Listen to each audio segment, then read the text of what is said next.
নমস্কার বন্ধুরা, কেমন আছেন সবাই? আমি কবিতা, আমার চ্যানেলে আপনাদের সকলকে স্বাগত জানাই। তো আজকে যে রেসিপিটা নিয়ে এসেছি সেটা হচ্ছে বেগুন বাহারি বা দই বেগুন। এটা আমি প্রথম খেয়েছিলাম দারিংবাড়িতে ঘুরতে গেছিলাম, তো সেই জায়গাটা আমি প্রথম খেয়েছিলাম। তো তো আমি একদম বেবি বেগুন নিয়েছি, সেগুলোকে মাঝখান থেকে কাট লাগিয়ে ভালো করে ধুয়ে মুছে কিন্তু পরিষ্কার করে নিয়েছি। তো এইবার রান্নার পদ্ধতিতে চলে যায়। নিয়েছি আমি একটা কড়াইতে সাদা তেল গরম করে এবার এই ছোট বেগুনগুলোকে খুব ভালো করে লবণ দিয়ে ভেজে নেব। আমি কিন্তু এখানে হলুদ ইউজ করব না ভাজার সময়, যেহেতু হলুদটা প্রথমেই দিলে তেলের রঙটা অন্যরকম হয়ে যায়। তো ভালো করে এই যে ভেজে নিলাম লাল লাল করে একদম বেগুনগুলো।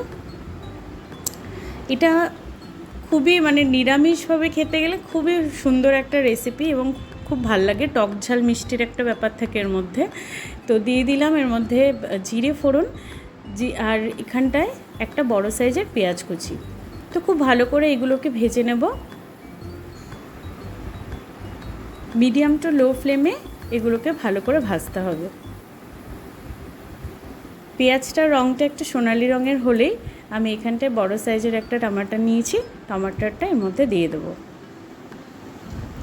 তো এইবার পেঁয়াজ দিয়ে টমাটার দিয়ে খুব ভালো করে কষিয়ে নেব, যাতে টমাটারের কাঁচা গন্ধটা চলে যায়। তো এই পর্যায়ে আমি তেলের মধ্যে দিয়ে দিলাম 1 চামচ ধনে গুঁড়ো, 1 চামচ জিরে গুঁড়ো, 1 চামচ লাল লঙ্কার গুঁড়ো দিয়ে দিলাম। দিয়ে এবার সমস্ত মশলা কিন্তু খুব ভালো করে কষিয়ে নেব।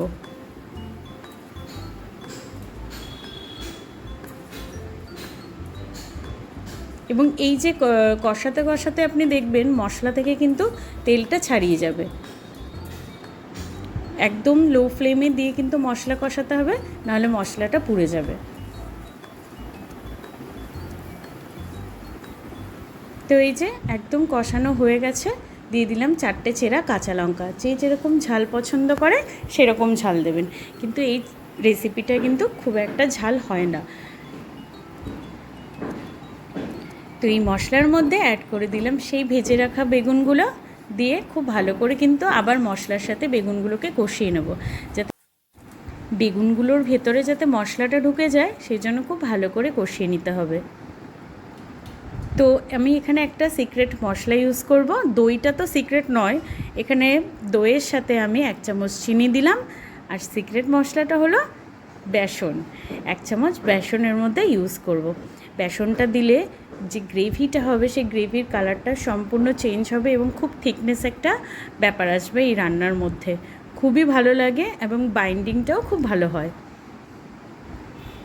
তো খুব ভালো করে মিশিয়ে নেব। এইবার গ্যাসের ফ্লেমটা একদম স্লো করে, পারলে আপনি লিভিয়ে দিতে পারেন, কেননা দইটা যদি ফেটে না যায় সেই জন্য এই গ্যাসের ফ্লেমটা লো করে আমি এগুলোকে মিশিয়ে নেব।